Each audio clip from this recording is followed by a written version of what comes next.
You're listening to Support Creative Souls podcast, highlighting and supporting inspiring creatives, plus a few shoe stories to help kick up your innovative journey. Hosted by me, Stefani V. Hey guys, we're back. Support Creative Souls. Yay. We're here at We Co-Workspace, Midtown Houston, and I'm so excited to bring another beautiful, lovely guest because all my guests are. This one is very special. Her name is Miss Alyssia Aguilar. Without further ado, Alyssia, please give us a little brief about what you do.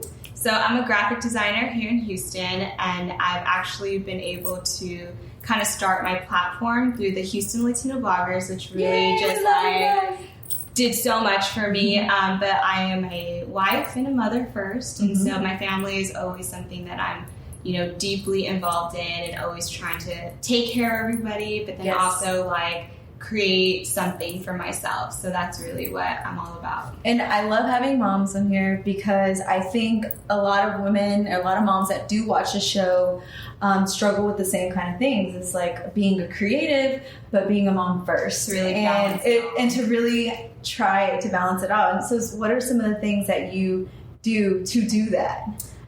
Really, I would say having them on a schedule is by far the best thing, and I'm so I need my schedule because if I can't work on a schedule, then everybody's off, and so that and then you can't have you time. That has really helped. My 3-year-old right now is in school, so that has helped tremendously with a break. And then my 2-year-old, she, like I said, is on a really good schedule. So during her nap time, that's where I really find my me time, whether that's me starting with a quick Bible study just to really refresh my spirit and just keep myself growing in that sense. And then that's when I start my day with my work, doing emails, reach out, anything like that. That's kind of how I work. Your day starts. Yeah. Well, that's awesome because it gives kind of other moms insight too, set a schedule. That works for her. I don't know. I don't have my babies yet, but I know that for my dog it works. So,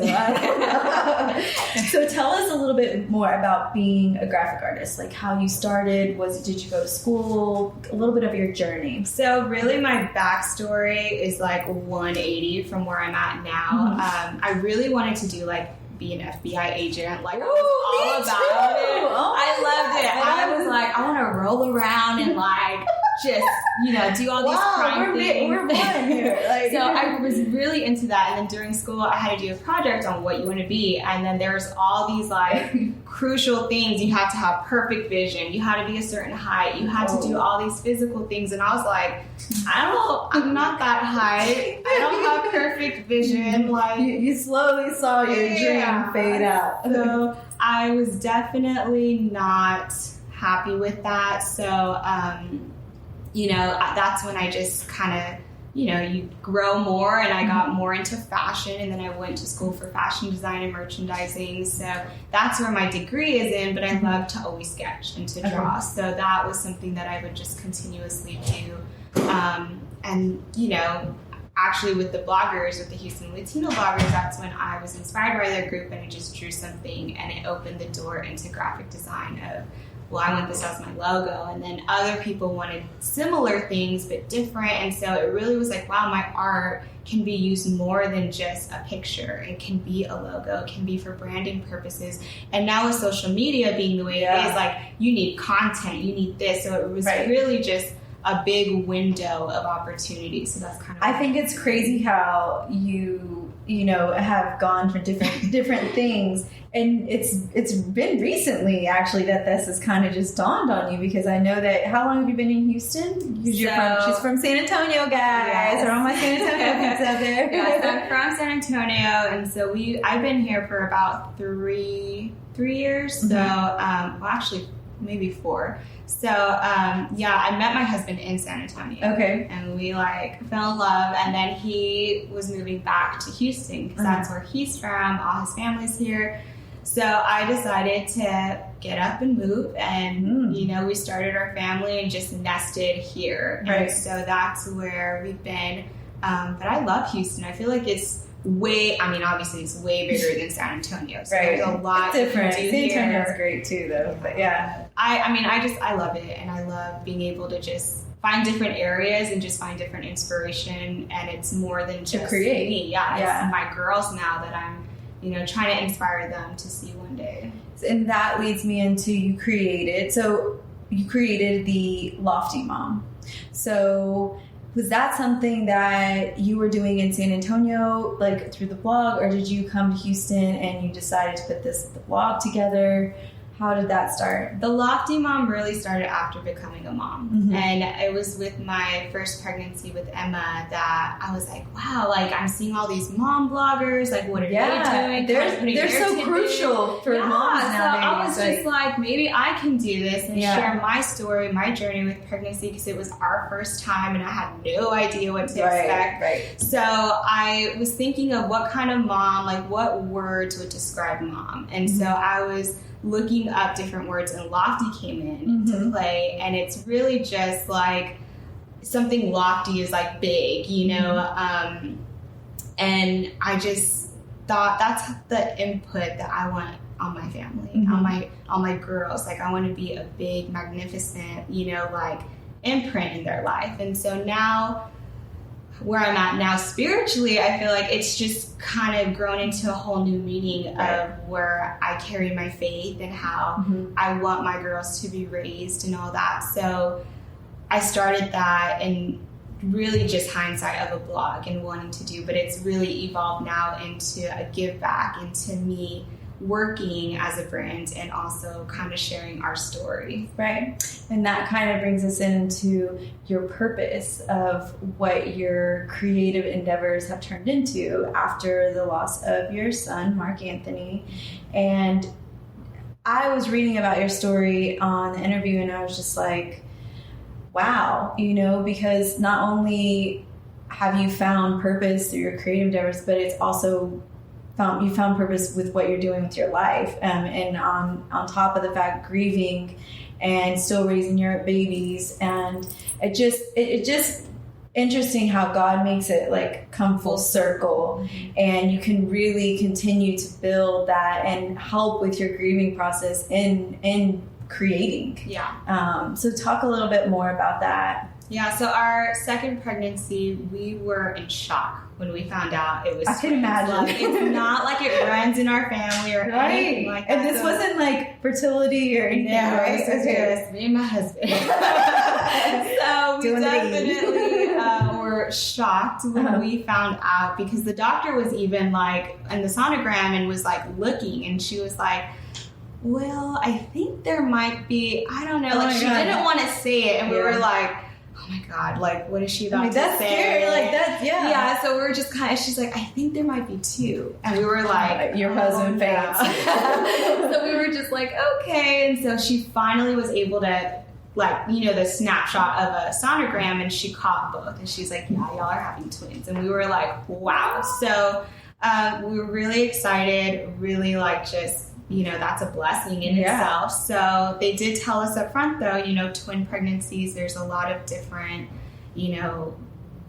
things that can happen. Right. So we're just going to really watch the pregnancy and make sure that you're doing everything that you need to. So we were like, okay. So we started having a lot of contractions. And then that's when they did tell me that I had a shortened cervix, which really is just a ticking time bomb. And so they were like, you just don't want to do too much, because if it gets... So they never saw that before? Not to where it was going to be an issue. And so as we progressed, I want to say maybe like a month in, that's when they were really like, okay, this is something that you need to be careful. The more that you lift, the more that you do, it's going to start shortening more and more. So did they have you bed rest? They tried to, but I had my Emma, which was like not even one yet. And I'm constantly carrying her, doing stuff. And my family was in San Antonio. Mark's family would try to help. My mother-in-law would come.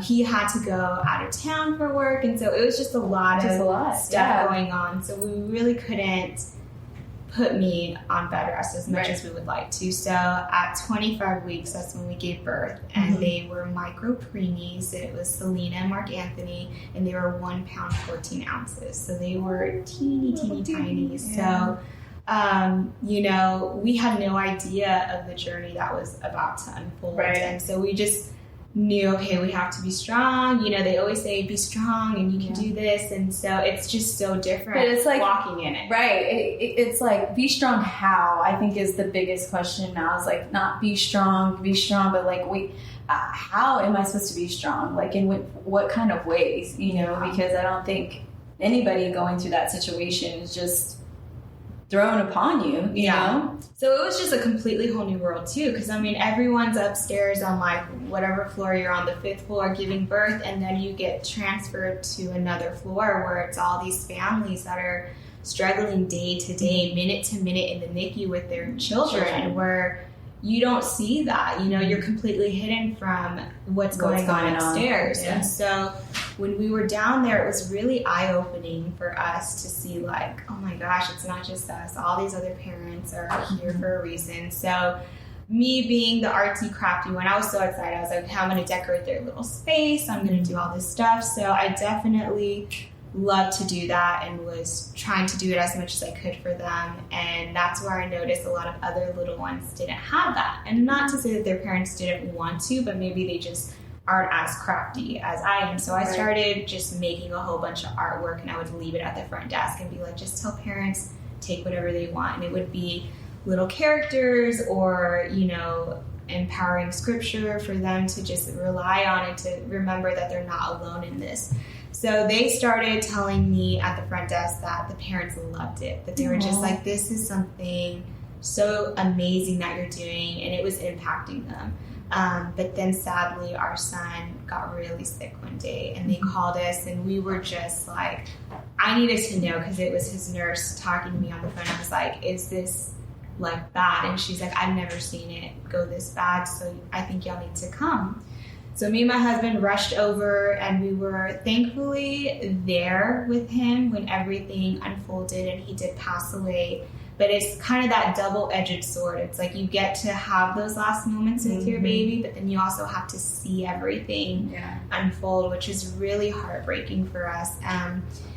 So it was definitely in those moments where we knew we still had Selena, we still had Emma, you know, and we knew as parents that, okay, we can either just let this crush us or get together and just be strong in a way of motivating each other to eat, you know, just taking care of each other, to sleep, let's do this. And that really is what helped us, because we knew, you know, Selena was still fighting for her life, and Emma was not even 1 yet, and needing mom and dad. And so that's where we really just had to take the step up in sorrow, and realize that you still got to move forward, which is an extremely hard thing. And then to keep going to it's hard to say it, much less actually live it, you know? And then, you know, and again, not a lot of people have that opportunity to still say, well, we have another baby still here that's fighting for their life. So it was a lot of like blessing in disguise that we were trying to find those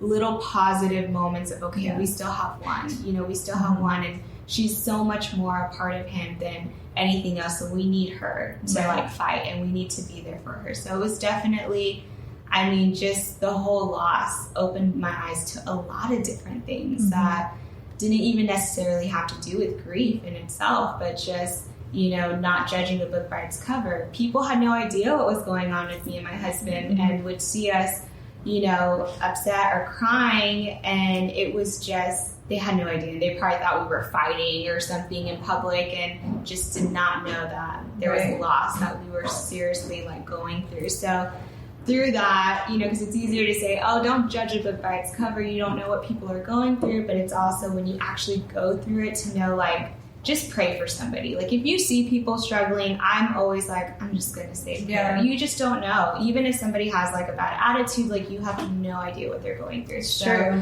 that's definitely something that I've tried to take a step back from like actually what it is and process it in your own head, because most people are dealing with tons of things. Everyone has a story. Yeah. So it's definitely just how you go about it and how you're going to try. Yeah, that's why I tend to like, you know, when I see people or you know, the whole, how are you? And people are like, you know, kind of dismiss it. But then they're like, no, how are you? You know, like, how are you doing? You know, it's just entering somebody's head. You don't know what somebody's going through that on that day, you know?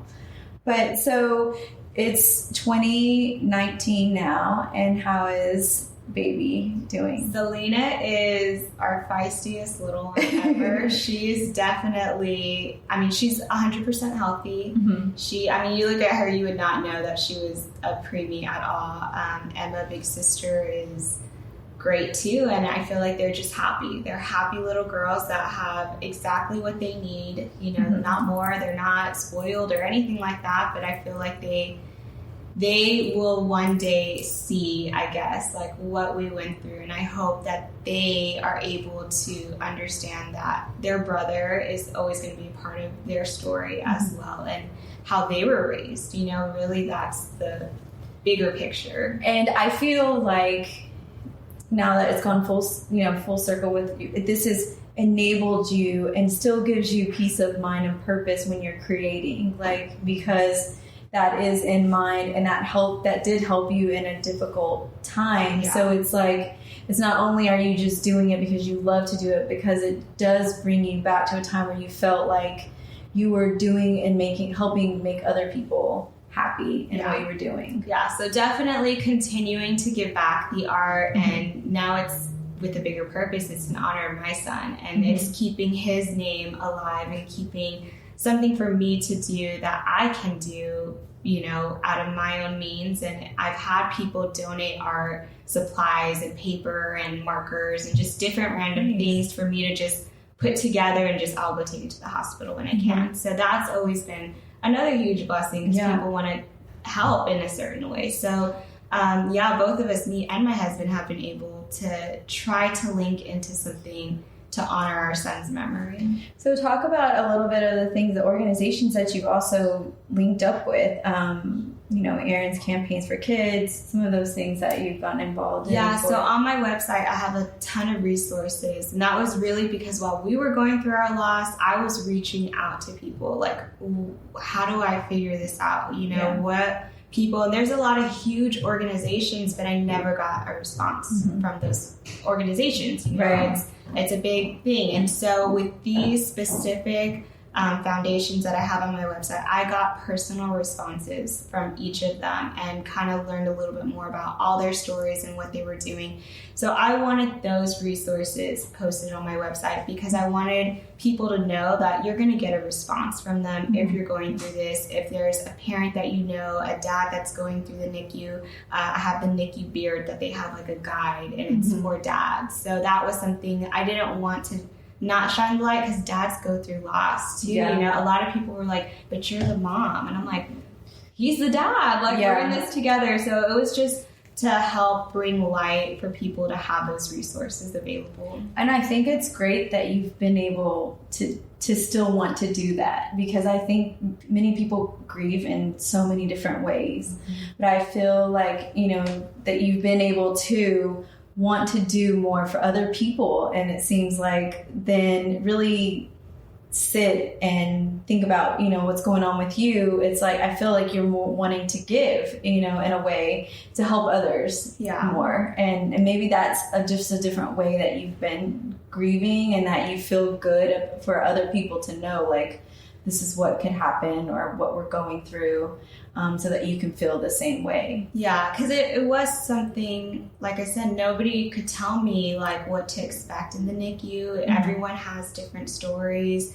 So for us to go through, I felt like I have to use this in a positive way, for if anybody is going through it, they can reach out and be like, hey, like, what happened, or how did you do this? I mean, because you just don't know. I mean, having to park and pay all that at the hospital every day. It's crazy that you just said that, because a lot of people don't know, and I don't make this public, but I've just spent 2 months with my dad in the hospital from a MRSA infection that he went into septic shock. Wow. And so Yeah. And I think to myself, like, for all those people that don't have somebody to come up to the hospital every single day to see them, that don't have the money to pay at the $13 every day, you know, it really has put in, you know, perspective of like what you have to do to be able to be there for somebody that's in a need at a hospital. Yeah. And it's very draining. Mm-hmm. It's very draining, and it's very emotional, because you just don't know, and then dealing with different doctors and things like that. So luckily, we've just gotten out of the hospital last week.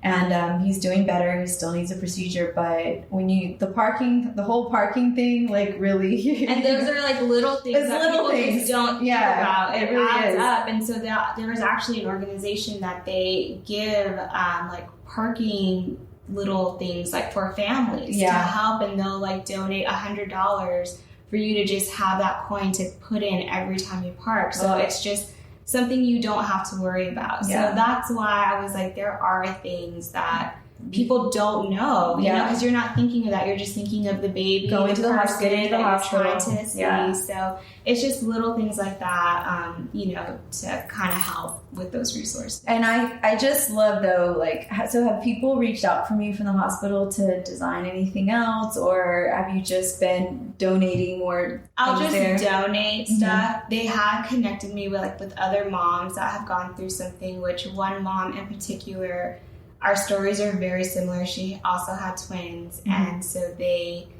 one passed, and so she has started her own thing where they actually did a whole, basically a grieving room for parents, because at the hospital they were at, they did not have that, and so they were literally like in a closet or something with their baby, and luckily we did not have that experience where they had a room for the family to kind of have time with the baby and before they take the baby. So they didn't have a good experience. So because of her experience, she turned it into let's raise money. And they raised so much money and were able to build an actual room, a butterfly room. And it's all in honor of her daughter that passed. And so that's something here locally that, you know, she was doing. So I teamed up with her, and I, you know, always told her, if you ever need anything, like, I would love to donate it to you. So that's something that, you know, we just don't know who you're going to meet through your stories. And so that's someone that I definitely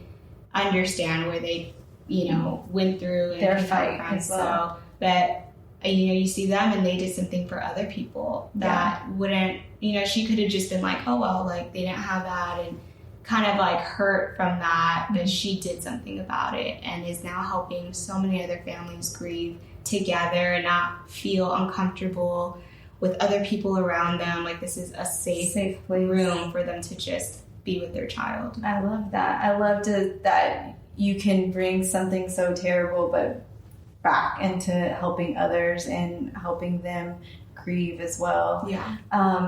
So let's talk a little bit about, I read too that you won a contest a few years back and you traveled to New York. Tell us a little bit about that. Oh my gosh, that was, because I feel like your journey has gone, I won't say full circle again, but like, you know, in really crafting what you really wanted to do as a graphic art designer and understanding, like, you started out with the fashion and you got a trip, you won a trip to New York. So like, tell us a little bit. So being young and doing everything, really that was when social media was really starting, Facebook and people posting different contests and things, and I would always try to just do it. And it was actually the night before it was about to close. I was gonna go to the movies with my aunt, and I was like, let me just do this really fast. And I literally just sketched something, and it was for Navarro. It was a brand, and it was like a Bluetooth new necklace that they were doing, but it was like luxury, like pearls and diamonds. So they were like, create an outfit based around one of the pieces. So I did a necklace. I printed it like this big and like glued it on things, scanned it and sent it in, and, you know, went to the movies. Not a big deal.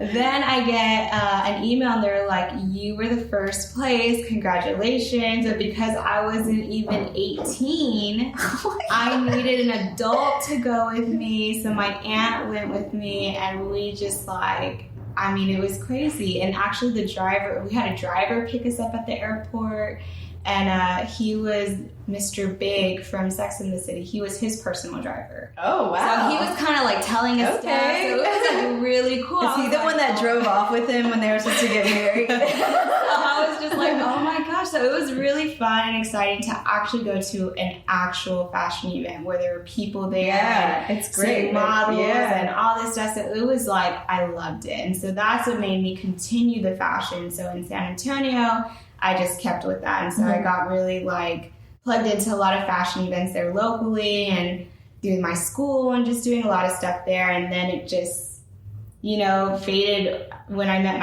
I mean, that's what I'm saying. I didn't want kids. I really didn't want anything. And then I met my husband and I was like, okay. Life changes. Yeah. But that doesn't, I mean, goals change, life change, and that your plans change. Yeah. I'm in that hole too. Like every week is something different.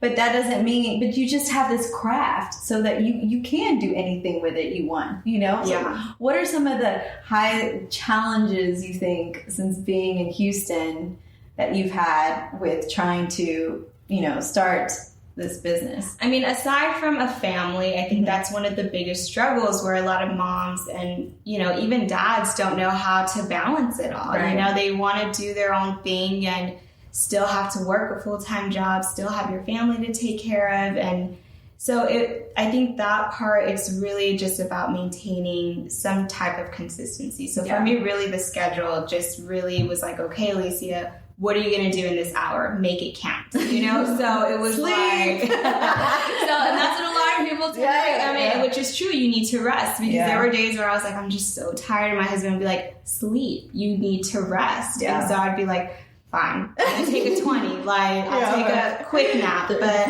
hour later.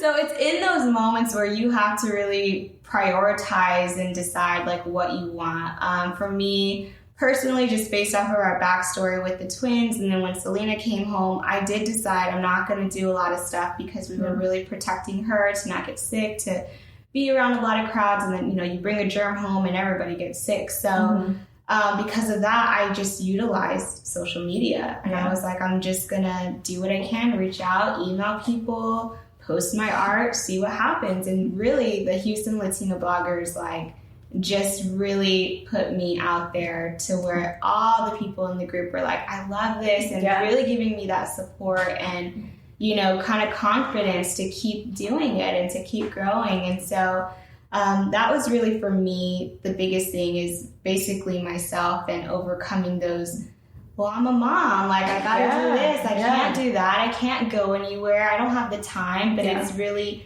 use what you have. Like, I mean, the internet is like vast. Like, we have so much at our fingertips that we are capable of. I think so. I think sometimes it's a double-edged sword because you're also looking on there and you're thinking like, I should be there to go do that, or I should be there, or I need to hire this person because they can actually probably do this for me.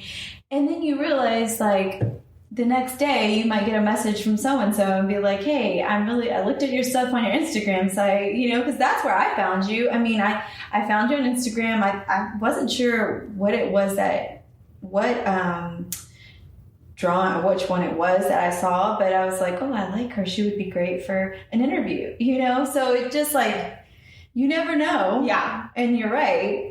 And then sometimes as a mom, you're probably like, man, I should be out meeting this person or that. But like, you ask me like, how do you like do it? I'm like, girl, I don't go out that much either. You know what I mean? You really have to utilize your social media. Thank God. Yeah. You know, some people are like, I hate it. And I'm like, well, I need it, you know? Mm-hmm. So let's talk about our little shoe segment. Oh, actually, why don't you show us a couple of designs that you're working on or that you've worked on? Yeah, so I actually had one for today that I was drawing, but I haven't posted it yet. So this is our lady.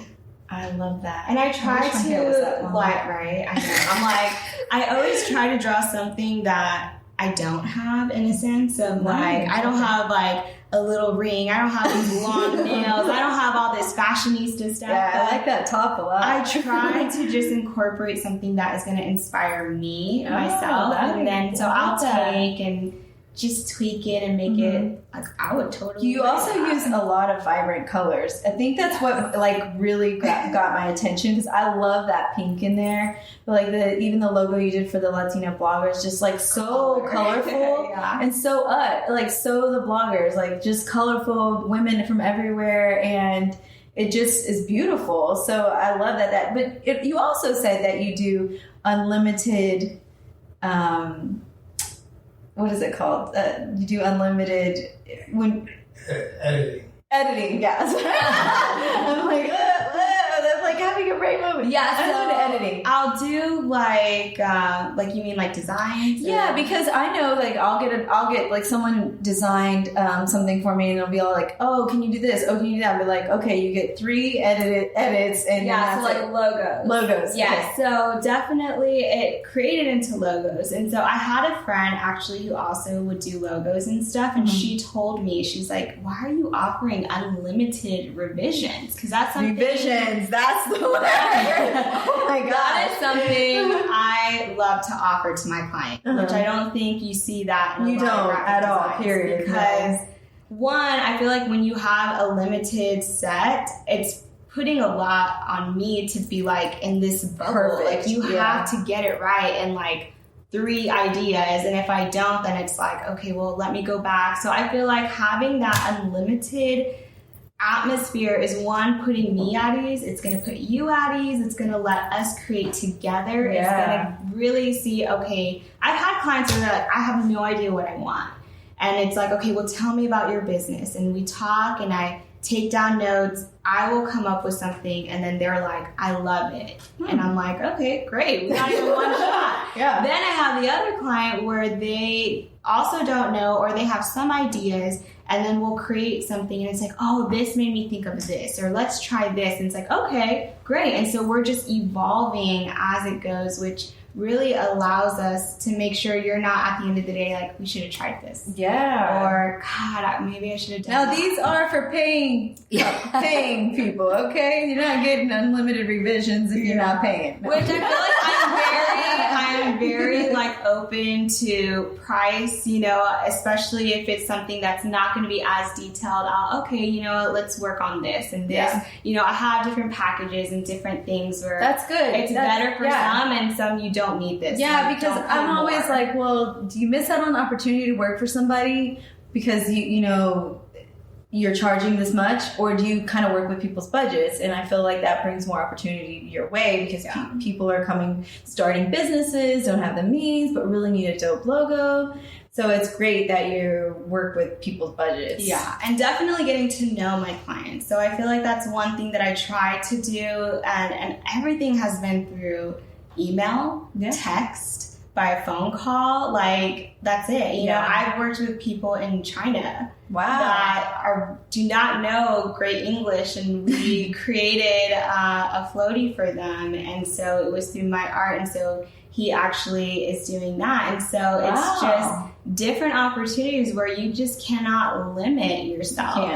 Language, okay, let's work around it. Let me Google some words, and I'll try to communicate. Thank you. It's definitely something that I try not to limit, and especially if you're local, if you're here, it's okay, well, tell me what's going on. What is it about you? That I'm not going to try to overprice you where you don't even need all these things. You just need something simple. So it really just ranges from who they are and what they're doing and what they're trying to do. Right. That's cool. So let's kick into our shoe segment. We're here at Creative Souls. We love shoes. And today I am wearing some more Keds, and these are leopard. We're in the leopard here. Yeah. We're in the leopard, and I'll get the name for you, but they're little, they don't have backs to them, so cute, right? So tell us a little bit about yours. So mine are actually, they have the cool little zipper in the back. I love them. Really cute. As you can see, they have been worn. These shoes are made for walking. Yeah. So they actually, the reason why I chose these in particular were because before me and my husband met, these were my present to myself, you know? Okay. So it was really just like, it's my birthday, I want a cute pair of shoes. So I got them and did everything in them, doing my own thing. Then I met my husband. Then I got married. Now I have kids. And I wore them like right after because they made me feel confident and sexy, and I can do whatever I want. I'm a cool mom now. So, you know, it was definitely, these shoes have transitioned into my life now as a mom and where I'm at. So that's why I picked these. So I'm like, they've been with me the longest. They can do casual to dressy easily. It's crazy how when I've been a sneaker person now for a while, but like when I throw on a pair of heels with just like, even this dress, like super plain, when you throw on your heels, you're like, oh yeah, I'm doing it today. Right? I really got it going on today. And it just makes you feel, you know, it feels good to feel good, to look good, you know, even if it's just the shoes or whatever that bring the outfit together, it feels good to look good. Yeah, so, for sure. Awesome. Well, so let's talk a little bit about your husband. I know that he does leather work. Yes. And so tell us where we can find some of his things. You have some of his stuff that he does? Yeah, so he is actually named after our son, which is the second, because he was going to be the second, Mark Anthony the second. So I actually kind of got the name. I was like, you should do the second. And he's like, no, I want to be the first. And I was like, no, the second. Like, he was like, oh. So hello, creative, not creative. He loved it. And so he was like, okay, yeah. So it's called the second. Yeah, with the Roman numeral. Okay. And this is actually his little branding. So I get to get all the test pieces. Yeah. All the fun I love that things. Color. Yeah, so I love the pink alligator. I'm probably totally saying the wrong skin of what it is. But I also have this watch band that he made. So he does like for the Apple Watches, the bands. This is something new that he's kind of playing out with, and so I was like, I want a red inside, I want a green lining, I want yellow stitching, and he was like, okay, but we're gonna go into fall, and I was just like, I'm colorful, like this is me. So he did it. You like me because I would have said pink too. So this is my personal piece for my husband, and then my wallet that he did for me actually has like the red lining as well. So this was just something that he's been playing with a lot. It's on his website. Did you do his logo? I did, actually. And not at first, I was like, well, do you want anything? And I was like, oh, I don't know yet. And so then we started playing around with ideas, and he did get something that he likes. So now that he has that, but I just love to change a lot of stuff. So I'm like, maybe we can go back and like work on new things. Hey, he should be happy that you. Oh yeah, for sure. Yeah. And I think he loves it, but I'm always like, I just evolve so much. Like even my Instagram, if you look at my page, it's like pictures are dwindling because I'm like, oh, I need to change the look of it. Like I just have to always change it. Like my girls' rooms, everything starts changing, and they're just like, wait, this isn't up here. Like I just have to like. That's a creative mind. Yeah, like I just need. You gotta think fresh and new space, but that's mostly creative people. Like I'm an organizer, so I'll start organizing things to create change. And my husband's like, really? Like just slow down. Yeah. So but that's what my husband does. Everything is like customized, you know, to what you want, and he'll do different leathers, and it's all like luxury stuff. So even like the like pieces. We should have had you guys come on together. Even for the hardware pieces, like he'll do, it's like from Hermes, or he uses a lot of great quality stuff. So that's it's definitely, quality is all about what he does. So cool. Well, Alyssia, thank you so much for joining us and sharing your, I'll say, beautiful story. I know it's not easy to come and talk about things, and I really appreciate you taking the time and just enlightening us on everything that you do and continue to do. And so tell everybody where we can find you and where we can find your husband and stuff as well. Yeah, so I am on The Lofty Mom. It's my personal page on Instagram, or the Lofty Mom Art, which you can kind of see all my art and really vibrant color pieces. Yeah. My husband is under the second, and you'll probably find him on my stuff as well. So I'm always trying to reshare his stuff and kind of help promote him as well. So that's where we're at. So awesome. Well, thank you guys so much for joining us. Please take a look at all her stuff. If you need a logo, if you need advice about how to become a graphic artist, check her out on Instagram. You can follow us on Instagram, Twitter, YouTube. If you haven't subscribed to our YouTube page, please go subscribe. We need more followers. And we're here at We Co-Workspace. Our thank you again to our sponsors, Comida Caliente Salsa, Fragrances of Wine. And that's it. Gracias. Besos. Bye. That's all for Support Creative Souls podcast. I hope you enjoyed. Stay tuned for next time and make sure and follow us on social media at Support Creative Souls.